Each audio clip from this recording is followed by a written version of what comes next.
Hola mis queridos hackers, hoy vamos a hablar sobre array.map. Si tú has visto mis videos anteriores, tal vez sabrás de que yo casi no utilizo ciclos dentro de mi código porque los ciclos son difíciles de leer. Normalmente los ciclos te dan muchísimo poder para iterar en arrays y otras estructuras de datos, pero son muy difíciles de usar en el sentido de que cuando vas a leer ese código, si no está preparado, si no está arreglado de muy buena manera, van a ser difíciles de entender. Así que normalmente yo no utilizo ciclos, utilizo funciones que iteran en mis estructuras de datos como la función map, y es por eso que creo que array.map es una de las funciones más importantes. Así que basta de charlas y vamos a mirar para qué sirve mi función .map y cómo la puedo usar. La función array.map me sirve para iterar por cada uno de los elementos de mi array y hacer cambios, hacer modificaciones a cada uno de los elementos. Un ejemplo sencillo es, en este caso vamos a hacer que cada uno de los elementos sea multiplicado por 2, y para esto vamos a crear un nuevo array const duplicado. Vamos a escribir array.map y dentro de map va a recibir una función que recibe 3 parámetros. El primer parámetro es el valor en el cual en este momento estoy iterando. Por ejemplo, primero voy a verificar con el valor 1, luego voy a verificar con el valor 2, luego voy a volver a llamar la misma función con el valor 3 y así sucesivamente. El segundo es el índice. Recordemos que cada uno de los elementos de un array está parado en un índice diferente. Está en el 0, 1, 2, 3 y 4. Así que el índice es el lugar en el array donde está ese elemento. Normalmente no es tan común utilizar este índice, pero a veces hay algunas ocasiones donde lo necesitas, así que por eso es que este elemento está ahí. Y el tercer elemento es el array completo. Si necesitas acceder al array dentro de esta función por alguna razón X o Y, podrías utilizar la referencia que se está enviando este señor dentro de la función en sí, en vez de tener que acceder a este array desde afuera. Si yo necesito verificar algo en mi array, no tengo que escribir array, sino de pronto en este caso referencia array, lo cual hace que esta función sea todavía más fácil de transportar a otros módulos, porque no dependes de que este array esté en este contexto, sino puede estar dentro de otro lado y tú puedes simplemente acceder al array completo desde este tercer parámetro, pero muy rara vez tenemos que usar estos dos últimos parámetros, así que voy a borrar.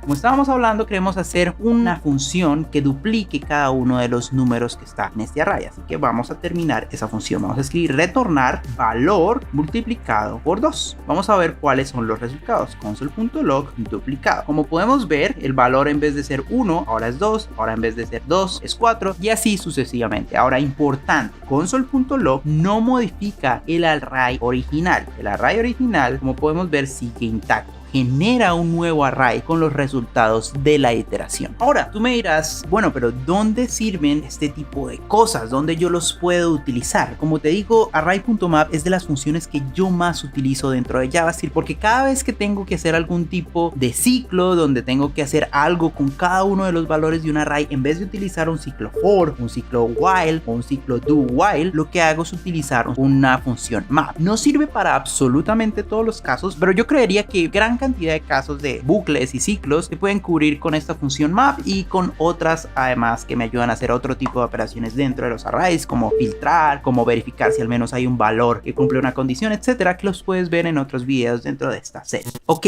ahora vamos a hacer un ejemplo un poco más cercano de un tipo de problema al que te podrías enfrentar dentro de un trabajo real. Para eso lo que tenemos aquí es, imagínate que tienes un sistema donde un profesor tiene que enviar una lista de estudiantes y tú tienes que guardar esa lista de estudiantes en una base de datos con su email. Algo muy importante antes de guardar un email dentro de una base de datos es normalizar ese email para que todos los emails estén en minúscula. Eso es muy importante porque a la hora de buscar un email en una base de datos no tienes que preguntarte si un email está todo con mayúscula o todo con minúscula o tienes algunas combinaciones de letras, sino simplemente buscas todo el email por minúscula. Así que antes de guardarlo, lo recomendable sería realizar algo que llamamos dentro del mundo de la programación serializar. Serializar es preparar unos datos para que sean guardados de la manera correcta. Es organizar, es cambiar los datos, arreglarlos un poco para que cuando los vaya a guardar yo en mi base de datos o en el sitio final donde yo los quiero guardar, se guarden de manera satisfactoria. Así que en este caso, mi caso de serialización es hacer que esos emails estén todos guardados de la manera correcta. Para eso, yo lo que puedo hacer es escribir students.map y lo que voy a hacer aquí es abrir una función, vamos a escribir en este caso una función tradicional por si no conoces las funciones flechas, y voy a escribir que el primer parámetro va a ser student en singular, no el grupo de students, sino un solo estudiante. ¿Qué voy a hacer con cada estudiante? Simplemente voy a convertir cada email en lowercase, en minúsculas. Para eso lo que hago es escribir student.email es igual a student.email.toLowercase. Esta función me permite a mí convertir todos los emails en minúscula, muy sencillito, y luego retorno el objeto completo. De nuevo yo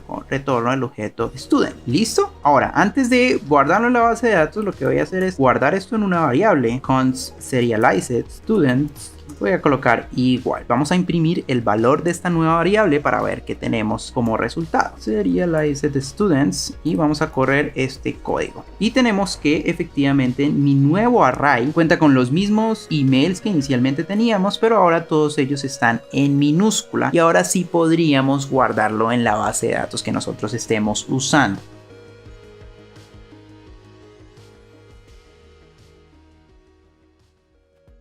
Si queremos volver un poco más entendible, un poco más legible este código, podríamos optar por convertir esto en una nueva función que sea un poco más fácil de entender. Para eso lo que puedo hacer es convertir esta función en una función flecha, si yo quiero, si me gustan las funciones flecha. Para eso voy a eliminar esta palabra función, voy a escribir una flecha gordita con estos dos caracteres y voy a eliminar el paréntesis del primer elemento, el primer parámetro de la función, porque cuando yo estoy utilizando en una función flecha solo un parámetro, no necesito los paréntesis, y el resto del cuerpo podría dejarlo igual y ya tendríamos una función un poco más pequeña. Pero para terminar de volverla más entendible, lo que puedo hacer es convertirla en una nueva función con un nombre propio que se llame const serialize student, y voy a copiar aquí el valor de esa función y voy a reemplazar esa función que tengo yo abajito con mi nueva función. De esta manera el código es un poco más legible. ¿Por qué? Ahora cuando yo voy a leer el código, yo veo que la variable constante serialized students, estudiantes serializados, es igual al array de estudiantes punto y mapeo, y cada uno de los estudiantes voy a serializarlo. Es un código que casi se lee en inglés. Obviamente el término serialización es un término que no conocemos normalmente afuera del inglés, pero si yo me pongo a mirar esta línea de código es muy fácil de entender, y es ahí donde tenemos un código limpio. Y bueno, espero que les haya gustado este video. También tenemos otro video dentro de esta serie donde abordamos otros métodos importantes dentro de JavaScript, otras funcionalidades interesantes que puedes tener presente a la hora de escribir un código más limpio o a la hora de escribir tu código simplemente. Muchísimas gracias y nos vemos en otro video, mi querido hacker.